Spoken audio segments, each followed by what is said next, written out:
ಪ್ರಿಯರಾದವರೇ, ಹೇಗಿದ್ದೀರಾ? ಚೆನ್ನಾಗಿದ್ದೀರಾ? ಈ ದಿನ ನಿಮಗೆ ಹೇಗಿದೆ? ನೀವು ಹಾದು ಬಂದ ಹಾದಿಯನ್ನು ಹಿಂತಿರುಗಿ ನೋಡಿರಿ. ಈ ವರ್ಷದ ಆರಂಭದಿಂದ ಇಷ್ಟು ದಿನಗಳು, ಒಂದು 4 ತಿಂಗಳನ್ನು ದಾಟಿ ಬಂದಿದ್ದೀರಲ್ಲ. ಈ ದಿನಗಳು ಹೇಗಿದೆ? ದೇವರು ಹೇಗೆ ನಡೆಸಿಕೊಂಡು ಬಂದರು? ಬರೀ ಕಷ್ಟಗಳೇ, ಹೋರಾಟಗಳೇ. ಹೊಸ ವರ್ಷದಲ್ಲಿ ಎಲ್ಲ ಸರಿಯೋಗುತ್ತದೆಂದು ಅಂದುಕೊಂಡೆವು. ಆದರೆ ಹಾದು ಬಂದ ಹಾದಿಯೆಲ್ಲ ಬರೀ ಕಷ್ಟ, ಉಪದ್ರವಗಳೇ ಎಂಬುದಾಗಿ ಅಂದುಕೊಳ್ಳುತ್ತೀರಾ? ಈ ವರ್ಷ ಮಾತ್ರ ಅಲ್ಲ, ಜೀವನವೇ ಹೀಗೆ ಆಗಿ ಹೋಗಿದೆ. ಬರೀ ಸಮಸ್ಯೆಗಳು, ಇಕ್ಕಟ್ಟು, ನಿಂದೆ, ಹೋರಾಟ, ಆ ರೀತಿ ಅಂದುಕೊಂಡು ಕಂಗಾಲಾಗುತ್ತಾ ಇದ್ದೀರಾ? ದೇವರು ಇಂದು ನಿಮಗಾಗಿ ಒಂದು ವಾಕ್ಯವನ್ನು ಇಟ್ಟಿದ್ದಾರೆ. ಏನೆಂದರೆ ಪ್ರಾರ್ಥಿಸಬೇಕಾದ ವಿಧ. ಸತ್ಯವೇದದಲ್ಲಿ ಕೀರ್ತನೆಗಳು 90:15 ವಾಕ್ಯದಲ್ಲಿ ಮೋಶೆ ಎಂಬಂತ ಭಕ್ತನು ದೇವರನ್ನು ನೋಡಿ ಪ್ರಾರ್ಥಿಸುವಾಗ ಹೇಳುತ್ತಾನೆ, ದೇವರೇ, ನಾವು ಕೇಡನ್ನು ಅನುಭವಿಸಿದ ವರ್ಷಗಳಿಗೂ ತಕ್ಕಂತೆ ನಮ್ಮನ್ನು ಸಂತೋಷಪಡಿಸು.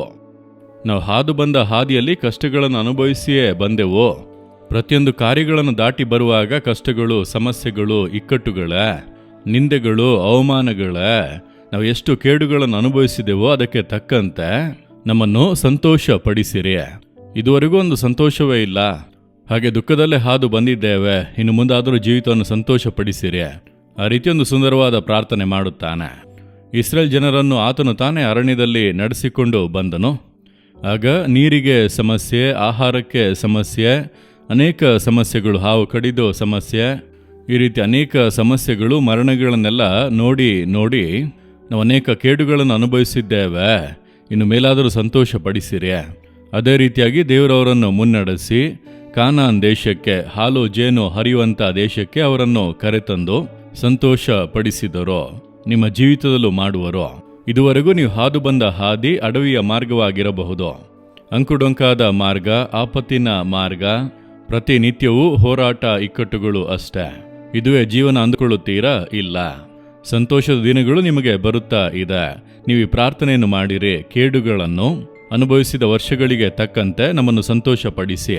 ದೇವರು ಮಾಡಿದರು. ಮೋಶೆಯ ಪ್ರಾರ್ಥನೆಗೆ ಉತ್ತರ ಕೊಟ್ಟರು. ನೀವು ಪ್ರಾರ್ಥಿಸುವಾಗ ದೇವರು ನಿಮಗೂ ಕೂಡ ಆ ರೀತಿ ಮಾಡುವರು. ಇನ್ನು ಬರುವಂಥ ದಿನಗಳು ಉಲ್ಲಾಸವಾಗಿ ಇರುತ್ತದೆ, ಸಂತೋಷವಾಗಿ, ಮಧುರವಾಗಿ ಇರುತ್ತದೆ. ನೀವು ಅದನ್ನು ನೋಡಲಿದ್ದೀರಿ.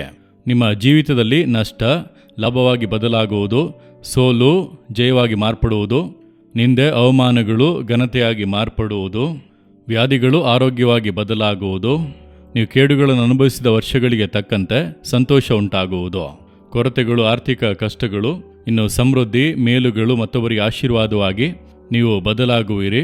ನೀವು ನಂಬಿರಿ. ನಂಬಿಕೆಯಿಂದ ಈ ಮೋಶೆಯ ಹಾಗೆ ನಿಮ್ಮ ಪ್ರಾರ್ಥನೆಯನ್ನು ಮಾಡಿರಿ. ದೇವರೇ, ನಾವು ಕೇಡುಗಳನ್ನು ಅನುಭವಿಸಿದ ವರ್ಷಗಳಿಗೆ ತಕ್ಕಂತೆ ನಮ್ಮನ್ನು ಸಂತೋಷ ಪಡಿಸಿರಿ. ಈ ರೀತಿ ಪ್ರಾರ್ಥಿಸುವಂಥ ಈ ಮಗನ, ಈ ಮಗಳ ಜೀವಿತದಲ್ಲಿ ಹಿಂದೆ ಒಂದು ಅದ್ಭುತ ನಡೆಯಬೇಕು. ಅವರ ದುಃಖ ಸಂತೋಷವಾಗಿ ಬದಲಾಗಬೇಕು. ಆ ಅದ್ಭುತವನ್ನು ಕಂಡು ಸಂತೋಷ ಪಡಿಸಿರಿ. ಯೇಸುವಿನ ನಾಮದಲ್ಲಿ ಪ್ರಾರ್ಥಿಸುತ್ತೇವೆ ತಂದೆಯೇ. Amen, amen. Jesus redeem Kannada YouTube channel ಅನ್ನು ಸಬ್ಸ್ಕ್ರೈಬ್ ಮಾಡಿ. ಸಬ್ಸ್ಕ್ರೈಬ್ ಬಟನ್ ಕ್ಲಿಕ್ ಮಾಡಿ ಮತ್ತು ಬೆಲ್ ಬಟನ್ ಒತ್ತಿ. ಅನುದಿನ ಕಾರ್ಯಕ್ರಮದ ಮಾಹಿತಿ ಪಡೆಯಿರಿ.